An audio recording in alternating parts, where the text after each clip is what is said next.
25 degree के angle पे हमेशा लगाते हैं वहाँ से। ठीक है, लगाने के बाद पुश करने के बाद क्या करेंगे, इसको हम बाहर निकाल लेंगे इंजेक्शन। जैसे ही बाहर इंजेक्शन को निकालेंगे वहाँ से, निकालने के बाद ठीक है, उसके बाद क्या करेंगे, इस एरिया में दबा लेंगे वहाँ से।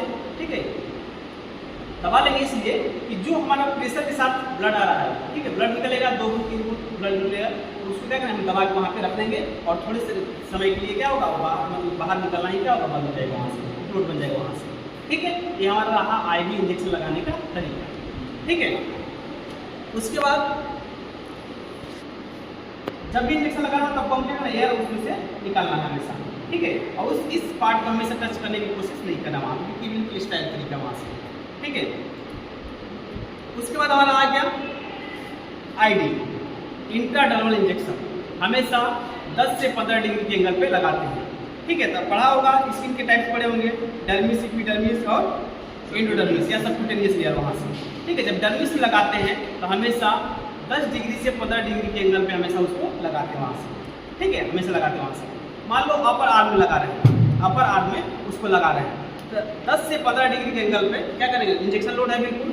ठीक है, और क्या करें, वहाँ पे इजीली हम क्लीन करके, ठीक है, और जो हमारा IV इंजेक्शन था 10 ml, 5 ml, 2 ml, 1 ml था, लगा दिया वहाँ से। लेकिन अगर ID इंजेक्शन लगा रहे हैं तो हमेशा 1 ml से भी कम होता है, मतलब 0.5 ml, 0.2 ml, 0.3 ml ही हम वहाँ पे देते हैं। अगर 0.5 ml ज़्यादा दे दिए मतलब वहाँ की जो हमारी डर्मिस लेयर होती है क्या, वो फट जाएगी वहाँ से। ठीक है, इसलिए 0.5 ml से कम ही उसको देते हैं, वहाँ तक दे सकते हैं वहाँ पे।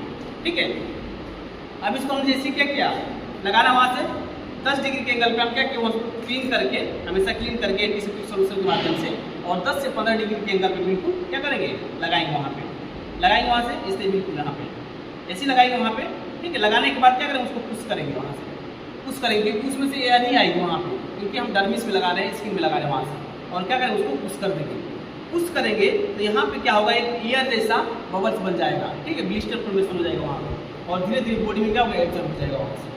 ठीक है, अगर क्वांटिटी हमारी ज़्यादा है तो वहाँ की स्किन क्या हो सकती है, फट सकती है, वहाँ की स्किन फट सकती है। इसलिए क्वांटिटी हमको फिक्स रखना है, क्वांटिटी कितना होना चाहिए। ठीक है, 0.5 ml से ही कम देते वहाँ से, या उतना तक दे सकते हैं वहाँ, उससे ज़्यादा देंगे तो स्किन क्या होती है, फट जाएगी वहाँ पे। ठीक है, लेकिन अगर IV इंजेक्शन हमने लगाया, IV injection 10 ml, 20 ml, 25 ml, 30 ml भी लगाना होगा तो हमको कोई दिक्कत नहीं है वहाँ से, क्योंकि IV बिल्कुल हमारे वेंस के थ्रू कहाँ जा रही है, हमारे हार्ट में जा रही है वहाँ से। ठीक है, देखिए ये क्या होता है, हमारे स्किन में जाता है, और स्किन में क्या होता है, धीरे धीरे वहाँ पे ऑब्जर्व होते रहता है, वहाँ से टाइम लगता है उसे ऑब्जर्व होने में वहाँ से। ये रहा IV इंजेक्शन, उसके बाद ID इंजेक्शन। अब आते हैं subcutaneous layer, subcutaneous SC injection इसको बोलते हैं। तो हमेशा 45 डिग्री के एंगल पे लगाएंगे वहाँ से, 45 डिग्री के एंगल पे लगाएंगे वहाँ से। ठीक है, तो 45 डिग्री के एंगल पे लगाएंगे तो हम अपर आर्म में भी लगा सकते हैं, और अम्बिलिकल कॉर्ड के बाजू में भी लगा सकते हैं, वहाँ से अम्बिलिकल कॉर्ड से 4 इंच साइड में भी लगा सकते हैं वहाँ से। अब इसे यहाँ पे लगाए तो कितने डिग्री पे, 45 डिग्री के एंगल पे।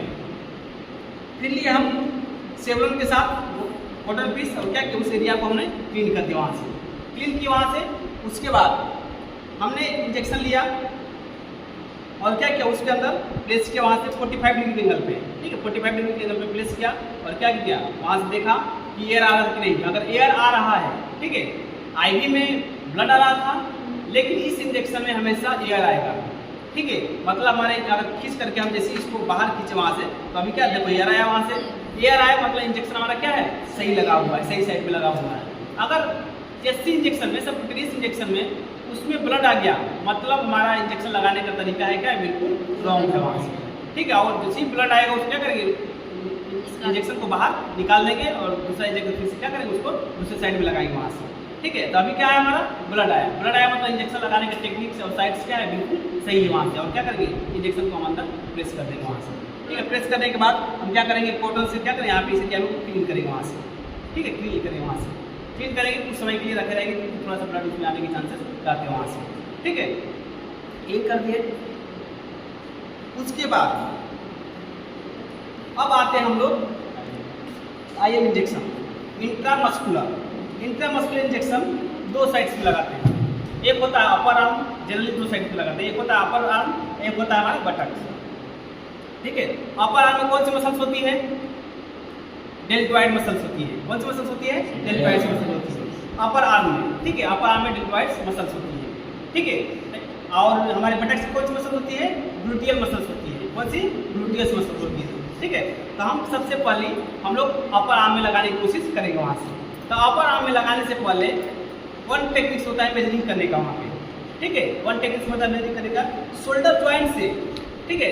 3 से 4 फिंगर क्या करते हैं? मापते हैं, मेजरिंग करते हैं शोल्डर ज्वाइंट से। शोल्डर ज्वाइंट से 4 फिंगर क्या करेंगे? मापेंगे वहाँ से। उसके बाद देन हम वी शेप स्ट्रक्चर, इसके बाद देखो 4 फिंगर हो गया, 3 से 4 फिंगर, और उसके बाद क्या हुआ? V shape structure. V shape structure इस तरह से हुआ वहाँ पे। वी शेप स्ट्रक्चर होने के बाद वी शेप स्ट्रक्चर बनाए वहाँ पे। वी शेप स्ट्रक्चर मेजरिंग करने का तरीका होता है वी शेप स्ट्रक्चर। और देन हम क्या करेंगे? सेंटर में इसको लगाएंगे बिल्कुल, ठीक है। तो हमारा सेंटर कहाँ पे? यहाँ पे है बिल्कुल। तो क्या करेंगे? इंजेक्शन लेंगे वहाँ से, हमेशा एयर को क्या करेंगे? रिमूव करेंगे, इसमें से निकालेंगे, ठीक है। उसके बाद सेम प्रोसेस है, कॉटन लेंगे और सेवलॉन के साथ क्या करेंगे? इस एरिया को बिल्कुल क्लीन करेंगे वहाँ पे। क्लीन करने के बाद इसका एंगल कितना होता है? 90 डिग्री एंगल। वहाँ से हमेशा क्या करेंगे? इसको प्लेस करेंगे सेंटर एरिया में, सेंटर में क्लीन करेंगे। और क्या करेंगे? यहाँ से वापस खींचेंगे।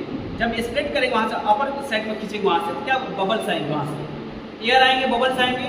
मतलब बबल्स आया है मतलब वो एरिया हमारा क्या है? बिल्कुल सेफ है। मतलब जो इंजेक्शन हम डेल्टॉइड्स मसल में लगाना चाहते थे बिल्कुल डेल्टॉइड्स मसल में ही गया है। मतलब हमारा इंजेक्शन लगाने का टेक्निक्स क्या है? बिल्कुल सही है।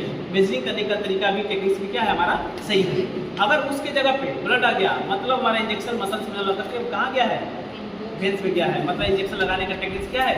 रॉन्ग है, ठीक है, रॉन्ग है। और जैसे ही ब्लड अगर आ गया क्या करेंगे? इंजेक्शन को हम वहाँ से निकाल के दूसरे साइड में